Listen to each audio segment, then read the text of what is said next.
Bonjour, c'est Gilles du site boursiercoté.com. Voici l'analyse technique du CAC 40 pour la journée du jeudi 14 avril 2011. Et on continue donc dans la tendance baissière de consolidation avec une séance de baisse aujourd'hui, puisque dès l'ouverture nous avons donc confirmé la baisse avec une ouverture à 3986,26. Nous avons marqué un plus haut à 3994,86, un plus bas à 3949,01 pour terminer en clôture à 3970,39. Le CAC 40 perd 0,89% sur cette séance, presque 36 points perdus par rapport au cours de clôture. C'est donc bel et bien une séance de baisse et donc le fixing a donc été gagné aujourd'hui par Serial Killer, un joli pseudo. Et donc hier, félicitations à lui. Et donc hier, je m'étais bel et bien trompé, ce n'était pas Jody qui avait gagné, mais Gaston. Donc toutes mes félicitations aux deux gagnants du jour et d'hier. Pour en revenir au CAC 40, eh bien nous avons donc une séance baissière qui est revenue s'inscrire dans une tendance par rapport à la loi de Dow en venant inscrire un autre plus bas. 3950 correspondait à un objectif que je vous avais donné si on commençait à partir en consolidation.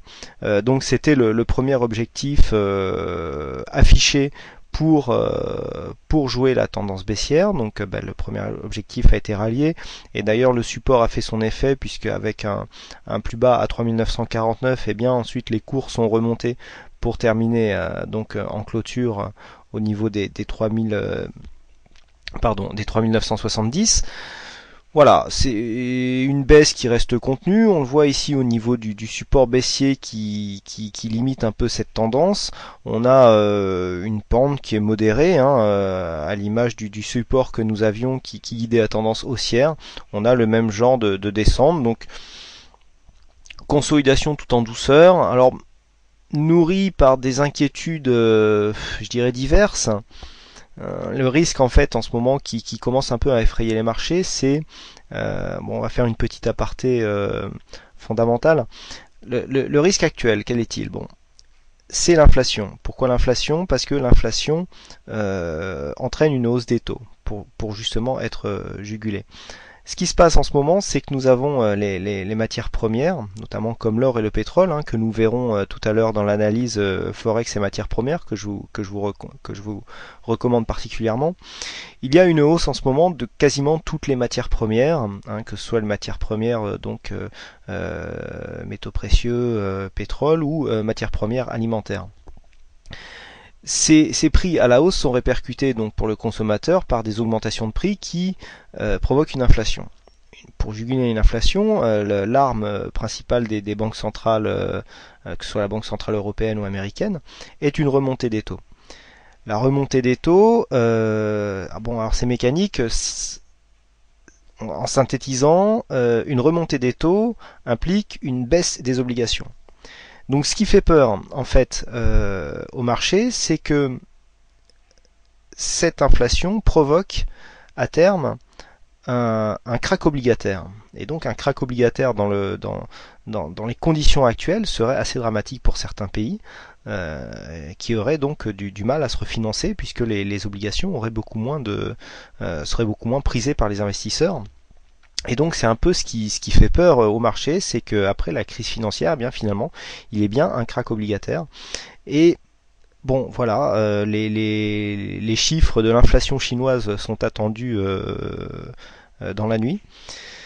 Et c'est un peu ce qui effraie les marchés. Et donc c'est ce qui provoque cette consolidation et les fuites qui aurait filtré concernant les chiffres de l'inflation de la Chine ne serait pas bon du tout. On parle de plus de 5%, ce qui est assez gros. Donc voilà pour l'aspect fondamental. Il y a beaucoup de sites et de revues beaucoup plus spécialisés que ce que je peux vous dire pour vous expliquer tout ça. Mais c'était un peu pour vous expliquer le mouvement actuel, à quoi il était dû. À côté de ça, il y a la micro qui vient en soutien. Les résultats sont dans les clous, on va dire, dans la moyenne. Bon. Donc pour l'instant on consolide gentiment, je veux dire la consolidation est somme toute technique, puisque là on vient encore une fois valider le retracement des 23,6, donc on l'a cassé à la baisse. On vient s'appuyer ici sur une zone technique connue qui est la zone des 3950 points, que je vous indiquais hier comme une zone de support, une une zone de support majeure. La zone de support a bien joué. Si cette zone devait connaître une nouvelle attaque, elle céderait certainement sous le poids de la tendance, et donc on viserait le prochain objectif qui est le retracement des 38,2, à savoir les 3926 points.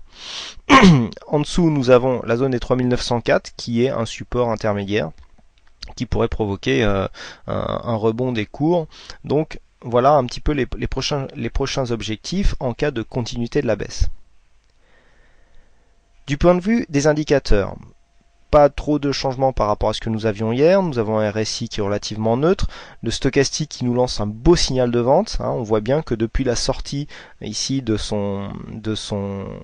zone de surachat, eh bien on a une belle amplitude sur le stochastique qui nous offre vraiment un signal relativement puissant, et donc le MACD toujours sur son signal négatif qui lui avait indiqué un signal de retournement beaucoup plus tôt sur la suite de doji que nous avions eu là, et donc toujours en tendance négative avec des volumes toujours dans la continuité de ce que je vous disais hier, volume donc de cette séance baissière supérieur à la séance d'hier qui était une séance haussière. Je vous avais fait un petit agrandissement que je peux vous refaire. Voilà, on peut voir que la tendance est bien baissière puisque les volumes des tendances baissières sont plus élevés que les volumes des tendances haussières. Vous voyez, on voit bien le changement ici, puisqu'avant nous avions des volumes haussiers qui étaient supérieurs, et là on inverse la tendance, on voit bien les volumes des tendances baissières qui montent et les volumes des tendances haussières qui descendent.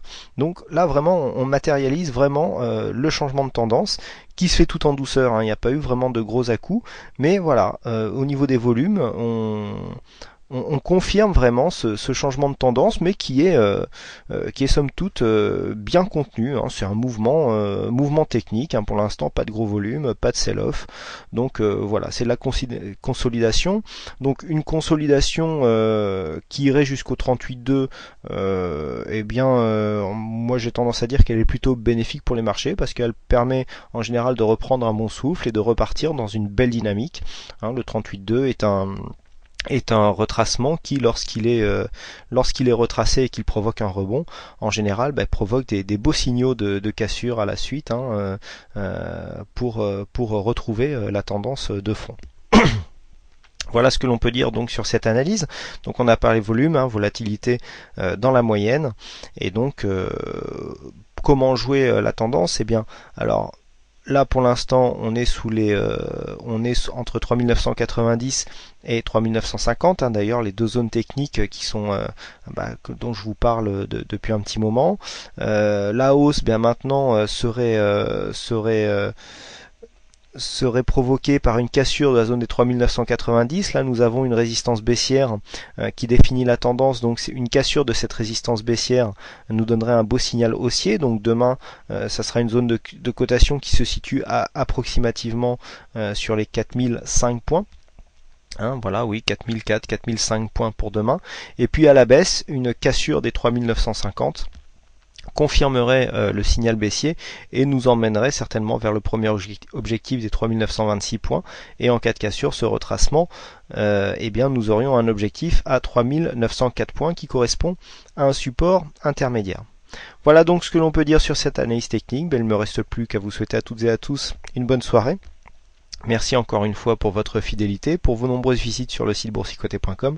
Vous étiez très nombreux encore aujourd'hui sur le chat avec des discussions très riches et très intéressantes. Je vous en remercie. Et puis les autres qui regardaient les vidéos tous les soirs, si vous avez des questions à poser, n'hésitez pas à venir visiter le site et participer au chat. C'est vraiment ouvert à tous et c'est très convivial. On passe de bonnes journées. Voilà, donc bonne soirée, bonne chance dans vos trades, et je vous donne rendez-vous dès demain pour de prochaines analyses vidéo. Bonsoir.